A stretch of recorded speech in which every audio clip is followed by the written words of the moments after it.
Ira. Ira também é um pecado de relacionamento de ordens interpessoais. Ira, a palavra grega é thumos, ok? Que significa irritar, enfurecer, zangar-se, raiva forte a ponto de ter ações ou palavras violentas, saindo fogo pelas narinas, ira que ferve de uma forma imediata e logo se acalma outra vez. Atos, no capítulo 19, no versículo 28. Ouvindo isso, encheram-se de grande furor e clamavam: grande é Diana dos Efésios. Bom, esse texto aqui, ele fala, né, sobre uma passagem, né, quando Paulo está indo ali para Éfeso, e o texto conta que havia um ourive não sei se é ourive a palavra, né? O artífice, não sei. Era a pessoa que cria imagens de esculturas. Acho que naquela época o nome utilizado era ourives. Que se chamava Demétrio. E aquele homem, ele ouve falar a respeito da chegada de Paulo. Ele ouve falar que Paulo estava vindo para a cidade e que ele pregava que só existia um Deus e que não havia poder em imagens de escultura. Só que Éfeso era uma cidade muito religiosa, né? E eles cultuavam a deusa Diana. E o texto vai falar então que Demétrio, ele começa a conversar com os artesãos ali que trabalhavam com ele, ele expõe essa situação, a preocupação dele de ficar sem emprego. O texto vai dizer que o povo ouvindo ele falar, o povo ouvindo Demétrio falar, de repente começou um alvoroço na cidade. Um foi ouvindo, falando pro outro, de repente se tornou uma confusão naquela cidade. Aí o texto vai falar assim que quando Paulo chegou em Éfeso, assim, o caos já estava instaurado, a confusão já estava instaurada, o povo, né, estava ali fervendo mesmo de tanta confusão. Só que o interessante, gente, é que aí o texto vai falando, né, que quando ele chega, aí os soldados pede para que ele não pregasse ali, para que não aumentasse a confusão. Então, aí ele permanece, aí levam ele para um teatro e ali no teatro ele consegue pregar. Muitos se converteram, outros ficaram revoltados e tal. Só que o interessante quando falamos desse texto é que o texto vai falar que nem o próprio Demétrio estava irado, mas o povo ouvindo falar de algo fica irado. O povo ouvindo falar fica enfurecido. Só que o Demétrio, ele não estava irado com Paulo, ele só estava preocupado com uma situação e ele comentou com outras pessoas. É o tal da fofoca, gente. Só que, olha só, isso é algo, querido, que tem muito a ver, às vezes, com algo que a pessoa que comete a ira, às vezes, não presta atenção. A pessoa que comete a ira, às vezes, ela ouve uma informação, nem sabe direito o que está acontecendo, ela fica nervosa, né? A ira, o que é a ira? A ira é um ódio, né? É uma raiva muito forte, a ponto da pessoa se irritar, se enfurecer, de se zangar tão forte, a ponto dela ter ações ou palavras violentas, né? Literalmente, eu gosto do que ele vai falar assim, né? Saindo fogo pelas narinas. A pessoa que normalmente comete o pecado da ira é aquela pessoa assim, você tá no trânsito, dirigindo, aí a pessoa tá dirigindo e você tá do lado dela. Aí, de repente, vem alguém, corta ela, ou às vezes a pessoa faz, tipo, alguém no trânsito faz algo errado. A pessoa comete o pecado da ira, quando a pessoa fez algo errado, ela já xingou até a quinta geração da pessoa e ela fica irada, fica zangada mesmo, né? E às vezes quem tá do lado, e de repente ela se acalma. E aí quem tá do lado fica olhando, tipo assim, o que foi isso? Né? Tipo, tudo bom, querido? Tá tudo bem? Né? E a pessoa às vezes tem um furor dentro dela. Por quê? Ela não percebe o nível da reação que ela tem. E, querido, ira é pecado. Aí talvez você esteja falando assim comigo, Elisa, mas a palavra fala assim, ireis, mas não pequeis. Né? Então, ira não é pecado, ira é pecado? Como assim? Porque a palavra, de um lado fala que ira é pecado, de outro lado fala que não é pecado, tá? vamos entender algo. Todos nós, em algum momento, vamos nos sentir inconformados no que diz respeito a uma situação, ok? Quando a ira se torna pecado? A ira se torna pecado quando, uma vez que ela é concebida na mente, ela é exposta.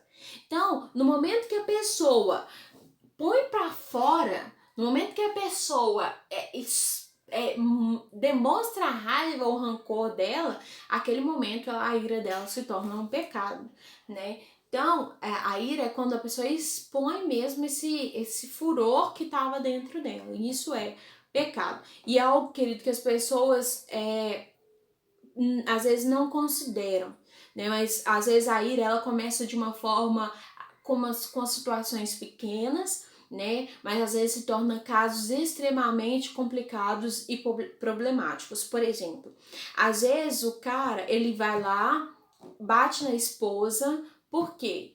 Porque aí quando vai pra polícia, vai pra delegacia, aí quando vai confessar, fala, mas eu não queria ter feito aquilo, quando eu vi eu já fiz. E às vezes ele realmente não queria, mas às vezes ele, no momento do furor, ele é levado por tamanha ira, que é isso que a palavra vai dizer, o significado vai dizer. Ira é um sentimento, uma raiva tão forte a ponto da pessoa ter ações ou palavras violentas. Então, querido, é muito sério isso, porque às vezes a pessoa comete um crime só por causa de algo que ela não soube domar, algo que ela não soube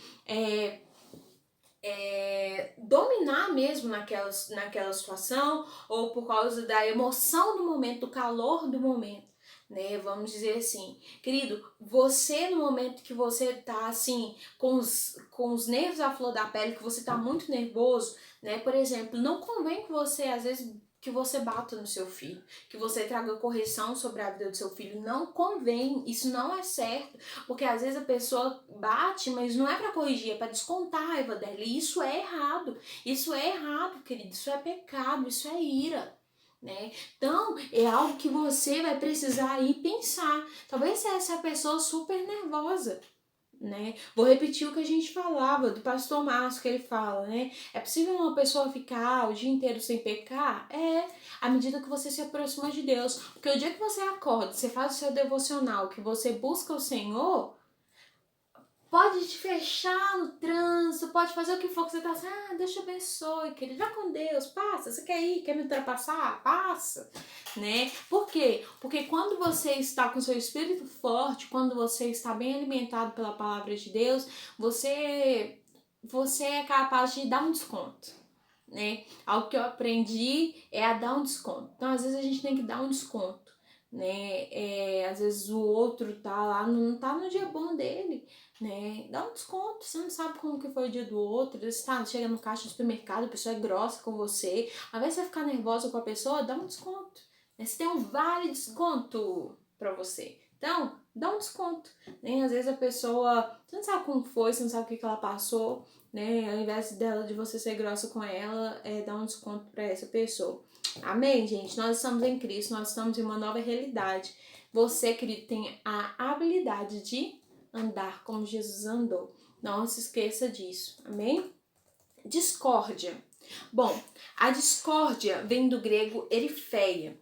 Discórdia significa peleja, combate, luta, briga, ambição egoísta e a cobiça pelo poder. 2 Coríntios, no capítulo 12. 2 Coríntios, no capítulo 12. Nós vamos ler no versículo 20 de 2 Coríntios. 2 Coríntios, capítulo 12, versículo 20. A palavra diz assim: Temo, pois, que indo ter convosco não vos encontre na forma em que vos quero, e também que vos acheis diferente do que espereis, e que haja entre vós contendas, invejas, iras, porfias, detrações, intrigas, orgulho e tumultos. Paulo está escrevendo ali para os irmãos de Corinto, e ele começa a falar então de algo que já tinha burburinhos do que estava acontecendo, e a notícia chega até Paulo, né? Então ele vai escrever esses irmãos falando do temor do coração deles. A pessoa que comete pecado da discórdia é aquela pessoa que tem o prazer de criar briga, ela tem o prazer de criar contenda, né? Ela é aquela pessoa que às vezes ela tá numa situação, querido, ela gosta do negócio da polêmica, né? É aquela pessoa que ela gosta de lançar a sementinha do mal só para ver o circo pegar fogo, né? E gente, algo que nós precisamos entender é que não é simplesmente você ser essa pessoa que causa a discórdia, né? Mas tem muita gente que gosta de contemplar situações de discórdia, né? Gente, nós precisamos ser apaziguadores, aqueles que levam a paz. Né? Você tá numa situação, você tá vendo que tá indo pra briga, você tá indo pra confusão, o nosso papel é levar a paz, apaziguar a situação. E não lançar mais fogo, lenha na fogueira, né? Vamos dizer assim, para que a circunstância fique mais ainda alvoroçada, não sei como fala. Tenha mais fervor, isso daí mesmo. Gente, tá? Então, é algo que eu sempre gosto de falar com o pessoal. Só existe circo porque tem... Aliás, só existe plateia porque tem palhaço. Ou só existe palhaço porque tem plateia, né? Por exemplo, às vezes você vê a mídia mesmo, às vezes ela sempre coloca situações de briga, discórdia, né, nos meios de comunicação. Por quê? Porque o povo gosta de uma polêmica, né, negócio, e é algo que a gente precisa se policiar muito para não entrar nessas situações. Bom, dissensões. Dissensões vem do grego dicostasia, tá? Dicostasia, com CH. D-I-C-H-O-S-T-A-S-I-A. Dicostasia, tá? Que significa desavença, divergência de opiniões e interesses, tá? Desavenças, divergências de opiniões e interesses. Vamos entender algo. Quando nós falamos sobre a discórdia, né, por exemplo, vou trazer o exemplo da discórdia para depois a gente falar das dissensões. Quando você tem a discórdia, a pessoa que gosta da discórdia, às vezes, por exemplo, na igreja, o líder dela tomou uma decisão. Aí ela não gostou. Aí ela discordou daquilo. Ela já se posicionou em lado contrário no coração dela em relação àquilo. Quando há a dissensão, né? O que ela faz quando há dissensão? É quando já houve a divergência, ela de forma pessoal já divergiu e agora ela vai para dissensões, que é quando já houve a divergência, ela já tomou para si que ela não gostou e ela vai começar a esquematizar para que haja a divisão. Então ela começa a falar com fulano, ela começa a falar com você, mas você viu fulano? Não, mas você viu o outro? Olha lá o que fulano tá postando na rede social dele. Olha lá o que ciclano tá falando. Então, nas dissensões, o que é? Desavenças, divergência de opiniões e interesse, né? São os tais dos grupos de fofoca, né, gente? Que às vezes o povo, como se diz, né? O povo tem a roupa lá no pé. Tem a língua que quando morrer vai ter que ter 2 caixão, pro corpo e outro pra língua, né? São aqueles grupos que às vezes quando o líder toma uma decisão em que ele não tá de acordo, ele vai criar mesmo, ele vai começar a falar para tentar esquematizar uma divisão. E aí, no outro lado, nós vamos ter o quê? As facções. Facções vem do grego aireses, tá? Que significa partido de um grupo, divisões, oposições, desordem, ok? Romanos capítulo 2, do versículo 6 ao 10. Romanos capítulo 2, do versículo 6 ao 10. A palavra fala assim: que retribuirá a cada um segundo seu próprio procedimento. A vida é eterna aos que, preservando o que fazem o bem, procuram a glória, a honra e incorruptibilidade, mas ira e indignação aos facciosos, que desobedecem à verdade e obedecem à injustiça. Ok? Então, Vamos continuar. Tribulação e angústia virão sobre a alma de qualquer homem que faz o mal, ao judeu primeiro e também do grego. Glória, porém, honra e paz a todo aquele que pratica o bem, ao judeu primeiro e também ao grego, porque para Deus não há acepção de pessoas, ok? Então, quando nós falamos sobre as facções, o que é a facção? É quando já houve a divergência, tá? Então, já houve aqui, quando já aconteceu a discórdia, agora essa pessoa vai para a dissensão, ela começa a falar com um e com o outro, a tal da fofoca, né? Ela começa a falar com um ou com o outro, né? Para ver quem tem uma opinião contrária, e aí ela vai criando um grupo. Se você tá do meu lado, se você acredita no que eu falo, então você fica comigo, senão você não faz parte. Então, assim, ela vai meio que criando partidos, né? Ela começa a falar com um com outro para criar partidos. E quando ela cria esse partido, de fato, acontece a facção. Por quê?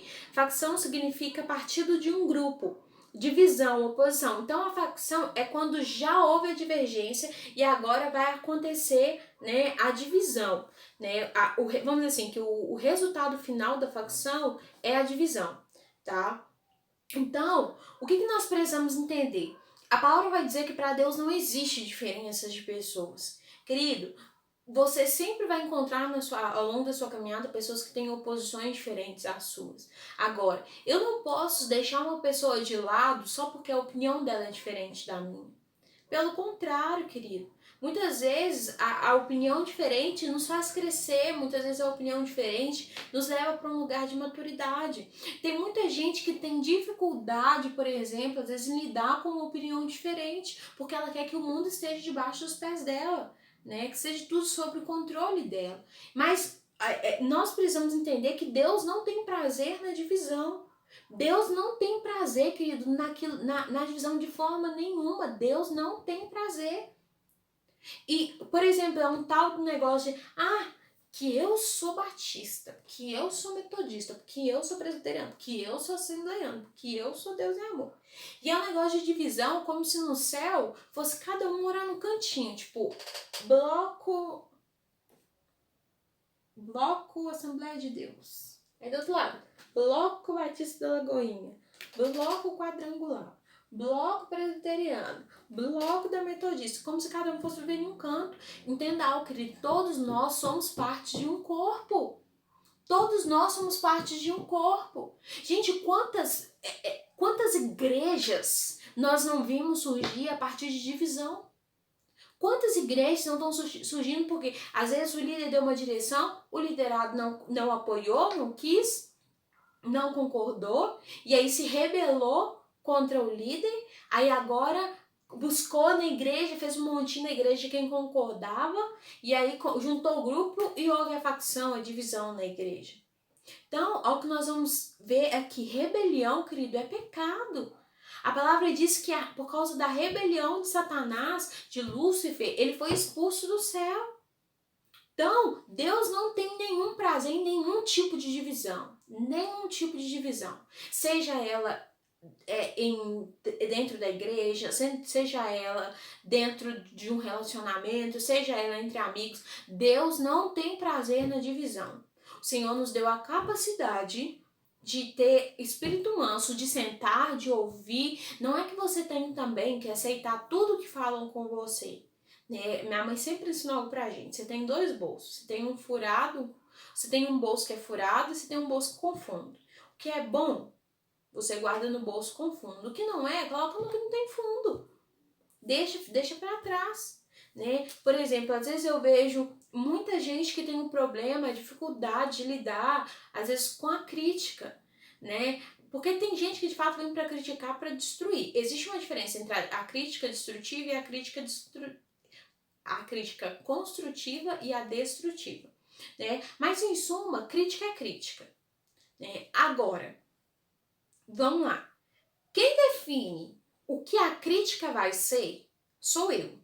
Então, quando alguém vem falar algo comigo, né, a minha posição qual é? A minha posição tem que ser, eu ouço aquilo que aquela pessoa fala. Quando alguém vier te criticar, você ouve aquilo que aquela pessoa fala, você pondera. Será que isso que essa pessoa tá falando, será que eu realmente sou o que essa pessoa tá falando? Será que eu realmente sou isso que ela tá dizendo? Se sim, guarda no bolso que tem fundo. Talvez tenha algo que precisa ser tratado aí.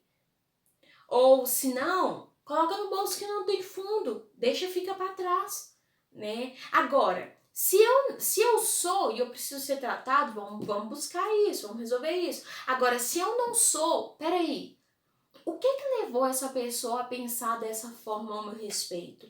Será que ela não teve, às vezes, uma visão errada de mim, ou ela, uma pré-definição a respeito de mim, de algo que eu não era? Então vamos tentar entender, né? E aí, querido, a crítica, ela se torna algo para o seu crescimento, porque às vezes as pessoas veem a crítica só como algo assim, nossa, porque fulano não gosta de mim, fulano me persegue, né? E às vezes não, às vezes a crítica vem para nos trazer uma ótica que sozinho nós não conseguiríamos enxergar. Mas se eu vejo tudo algo como o mundo está contra mim, eu não vou crescer, porque muitas vezes a crítica ela vem para nós crescermos, né? Se faz sentido, guarda, querido, pondera, pensa, ora, sabe? Espírito Santo, se for, Senhor, trate comigo, senão eu rejeito essa palavra, eu cancelo essa palavra no mundo espiritual, não terá acesso à minha mente ou ao meu coração. Mas se ela vai de fato, se ela não tem a ver, deixa pra lá. Mas tenta conversar com outro fulano. E não é pra discutir, não, é pra entender de fato, né? Isso vai fazer com que a gente saiba, que a gente literalmente aprenda a se relacionar com o outro, né? E não vendo como que o mundo está contra nós, ou dó de mim, ou azar, não. Nada disso. Lembre-se sempre, Deus não tem prazer na divisão e o mundo não está contra você. Pelo contrário, a palavra diz que, Romanos 8:28, eu amo, ele diz que todas as coisas cooperam para o bem daqueles que amam a Deus. Até mesmo as críticas que vêm para te destruir, elas podem cooperar para o seu bem, cooperar para o seu crescimento, desde que você escolha passar ela pelo filtro do Espírito Santo, amém? Ele sempre vai trazer paz sobre aquilo que de fato é, né? Porque às vezes é algo que nós realmente somos e nós não queríamos ouvir, né? Aí na hora você fala, não, isso não sou eu. E às vezes é, né? E no fundo a gente sabe quando é, mesmo que a gente não queira ouvir. Mas é sempre orar e pedir Espírito Santo, me mostre, né? Se realmente eu sou assim. Mas que a gente possa ter essa sensibilidade, entendendo que a discórdia, as dissensões, né, e a facção, elas são pecados. Amém, gente? Nós vamos ver então, pra gente terminar, falta inveja, bebedice e glutonaria, pra gente terminar essa parte de obras da carne. Bom, inveja, né? A inveja vem do grego itonos, tá? Inveja é o desgosto ou pesar pelo bem ou pela felicidade do outro. Desejo violento pelo que outras pessoas possuem e não temos e queremos. Tiago, no capítulo 4, esse texto é muito legal. Tiago, no capítulo 4, versículo 2 e 3, a palavra fala assim: cobiçais e nada tendes, matais, invejais e nada podeis obter. Viveis a lutar e a fazer guerras, nada tendes porque não pedis. Pedis e não recebeis porque pedis mal, para esbanjardes nos vossos próprios prazeres.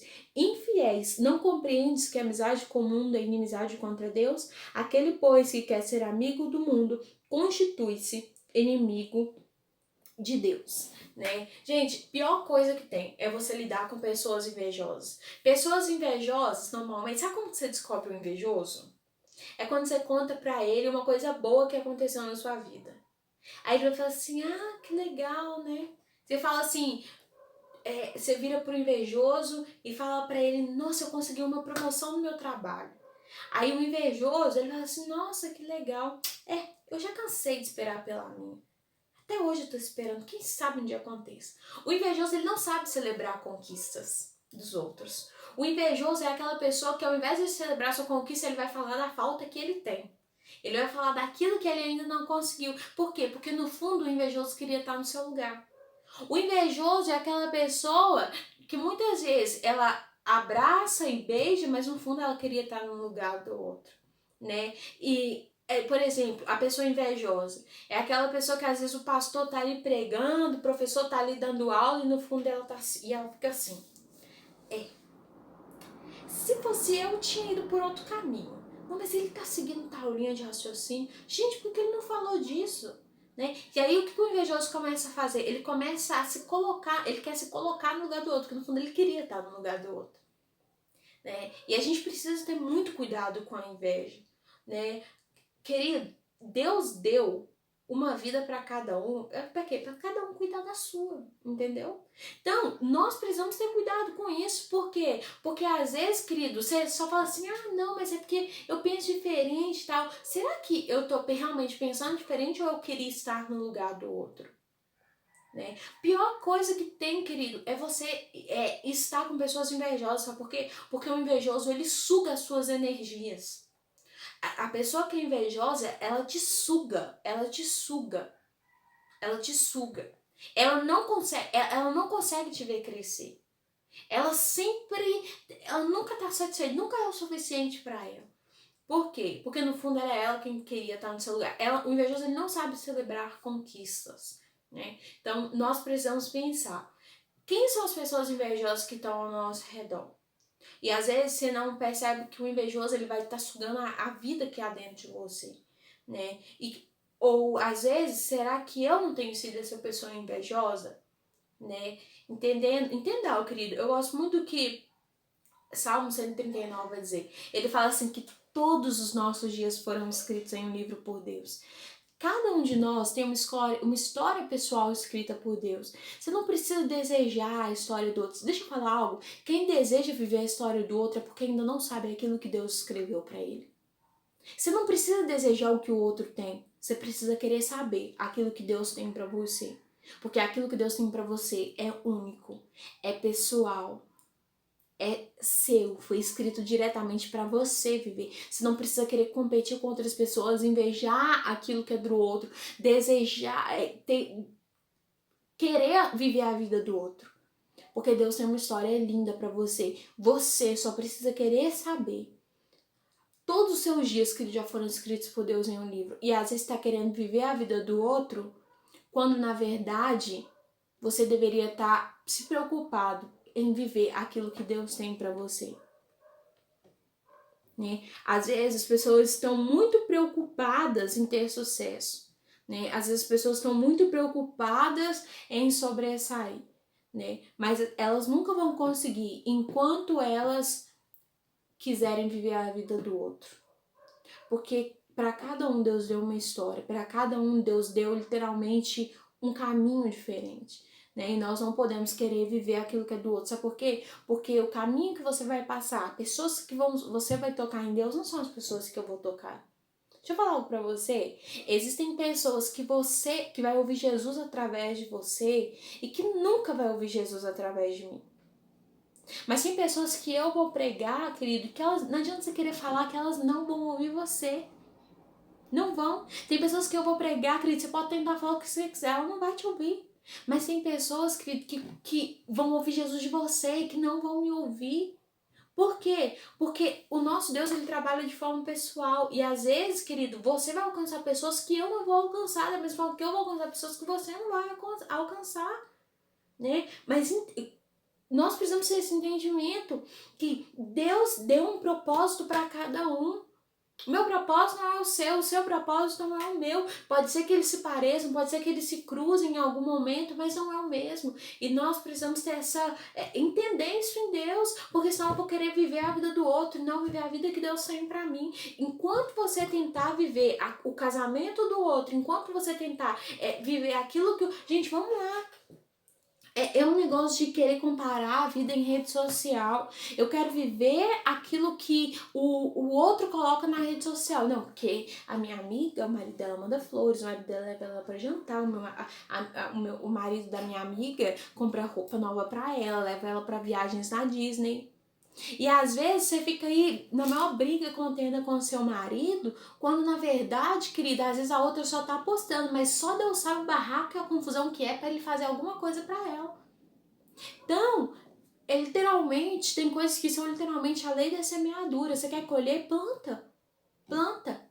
Sabe por quê? Porque não adianta você querer colher aquilo que você não plantou. Então, você não precisa ter inveja da vida do outro. Sabe por quê? Porque às vezes seu casamento tá muito mais em paz com Deus do que daquela pessoa que tá postando uma vida bonita, né? Mas é só na rede social, porque por dentro tá assim, amargurada. Às vezes a pessoa posta. Sabe de uma coisa? Pessoas que o perfil da rede social dela, né, é muito foto só dela de rosto, só tem ela, não tem mais ninguém, só tem ela. Muitas vezes são pessoas que têm um problema de identidade. Ela posta a imagem dela só pra se autoafirmar o tempo todo. Aí você fala, nossa, mas fulano isso, aí fulano foi pra outro lugar, fulano aquilo, fulano aquilo. E às vezes a pessoa é uma pessoa que tem sérios problemas de identidade com ela mesma. Então, para de querer viver a vida do outro e começa a querer viver, começa a querer a ser consolidado em Deus, a viver aquilo que Deus tem pra você. Amém, gente? Aleluia, igreja? Amém. Bom, vamos lá. Bebedice. Bebedice é um pecado de ordem de mesa. Vem do grego meth, que escreve M-E-T-H-E, tá? É o ato de embebedar-se, embriagar-se, vício, se perder completamente na carne, perder a sensatez e a consciência, tá? Romanos, no capítulo 13, no versículo 13 e 14, a palavra diz assim, Romanos 13, versículo 13 e 14, a palavra diz assim: andemos dignamente como em pleno dia, não em orgias, bebedice, nem impudicícias e dissoluções, não em contendas e ciúmes, mas revesti-vos do Senhor Jesus Cristo, nada disponhais para a carne no tocante às suas concupiscências, né? Gente, nós sabemos que o cristão, né, por exemplo, aqui no Brasil existe uma cultura de que crente não bebe, né?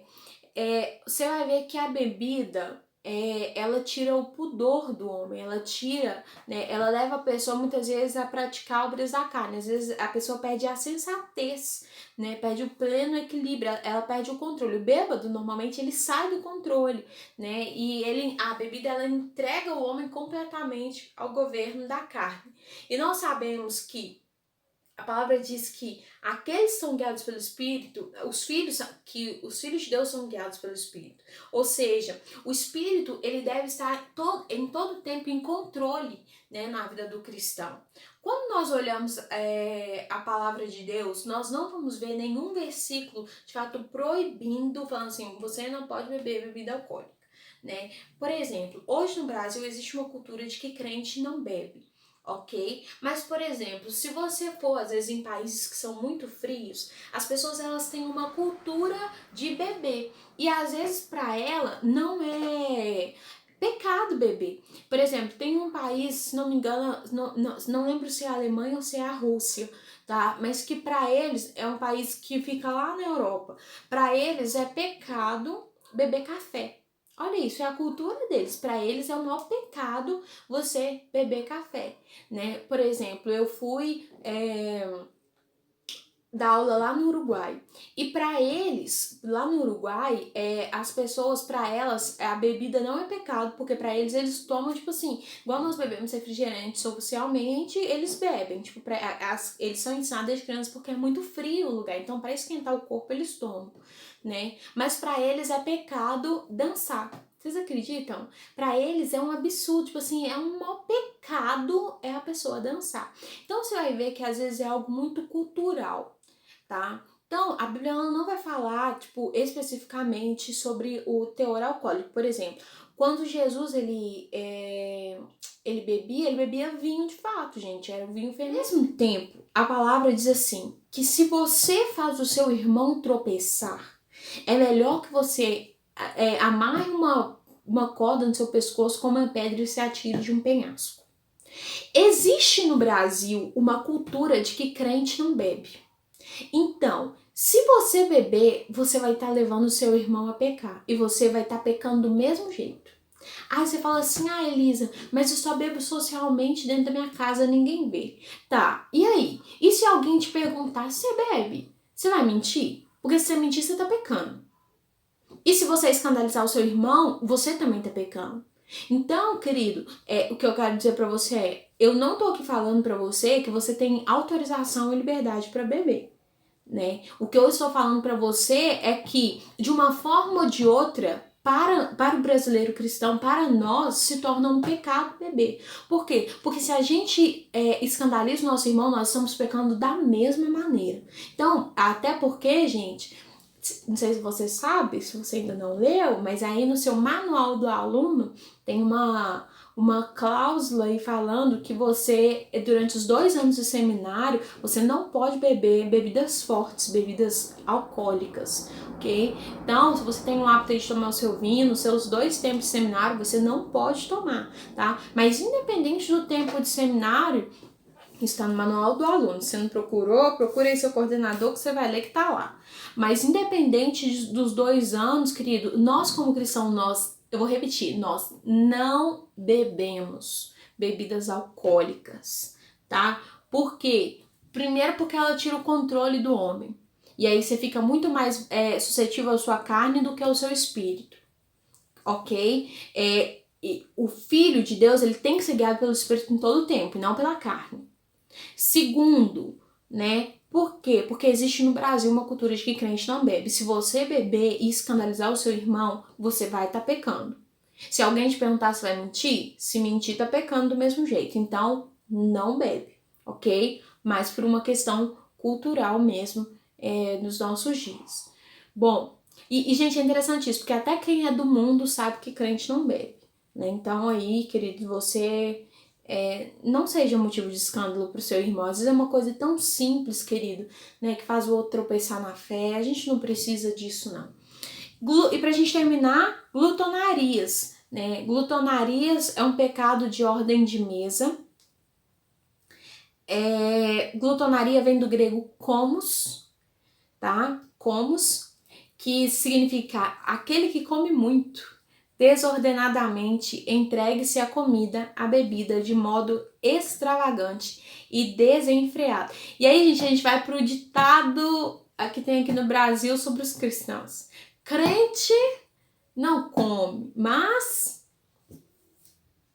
Já sei que você respondeu que bebe, que é uma... Crente não bebe, perdão, falei errado, né, gente? Crente não bebe, mas come, que é uma beleza, né? E aí, nós vamos ver aqui.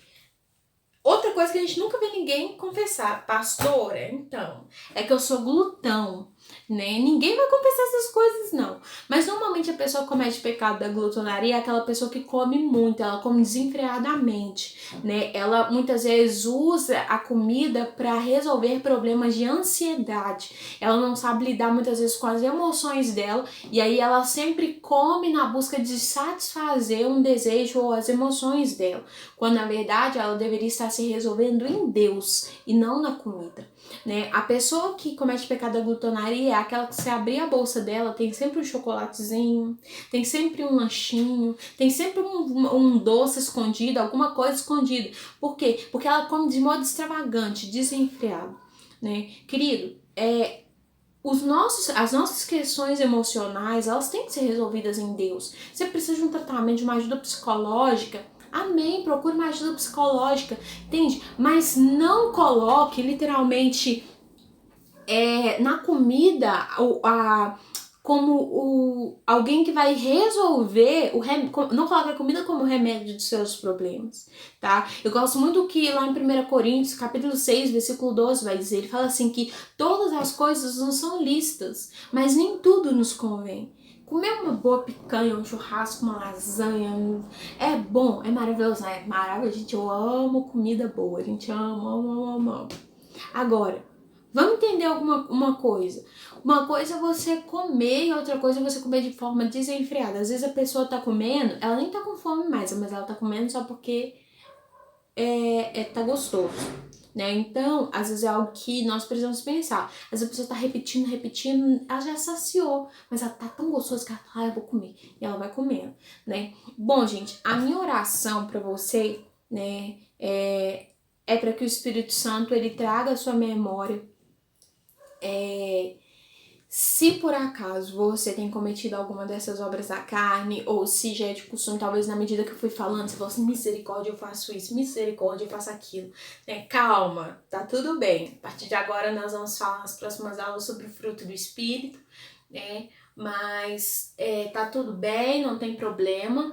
Só que eu preciso que você entenda que tá tudo bem você, tipo, tá tudo bem acontecer, mas não está tudo bem você se conformar com isso, né? Acima de qualquer coisa, nós precisamos lembrar que nós temos o Espírito Santo, que nós temos autoridade hoje para não ser mais governados pela nossa carne, né? A palavra vai falar 1 Coríntios 8:20, que nós devemos glorificar a Deus também com o nosso corpo.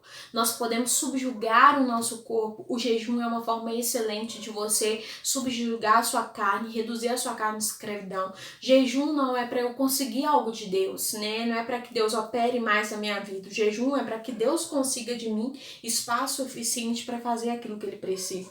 Tem gente que acha que o jejum é uma forma de barganha com Deus. Se eu orar, Deus vai se mover através de mim, um milagre vai acontecer, ou a conferência vai ser maravilhosa, o culto vai ser maravilhoso. Sendo que, na verdade, jejum não é um meio de eu conseguir algo de Deus. Jejum é um meio de Deus conseguir em mim vazão necessário, espaço necessário para Ele operar através da minha vida. Quando você jejua, você está reduzindo a sua carne de escravidão. Você está falando para sua carne, você não me governa, você não me domina. Então, nós precisamos aprender, queridos. Romanos 6, do 12 ao 13, vai falar sobre nós oferecermos o nosso corpo como instrumentos de justiça a Deus. Então, entenda, querido, que a diferença entre um cristão que é espiritual e um que é imaturo é que os cristãos, aqueles que são carnais, que são imaturos, né? Eles andam manifestando obras da carne, eles andam segundo a carne, são ciumentos, são invejosos, são vaidosos, gostam de uma dissensão, gostam de uma facção, mas aquele que anda segundo o Espírito, ele subjuga a sua carne à vontade do Espírito, e ele deixa que o Espírito governe. Minha oração, de fato, é para que você deixe o Espírito Santo ministrar o seu coração. Se você tem cometido alguma dessas obras da carne, né? Nós precisamos entender, né? Gálatas 2:19-20 vai dizer que nós já estamos crucificados com Cristo, né? A palavra vai dizer em Gálatas 5, do 24 ao 26, né? Que a nossa carne está crucificada com Cristo. Agora nós temos que andar pelo Espírito. Efésios 4 vai dizer que nós temos que nos despojar do velho homem.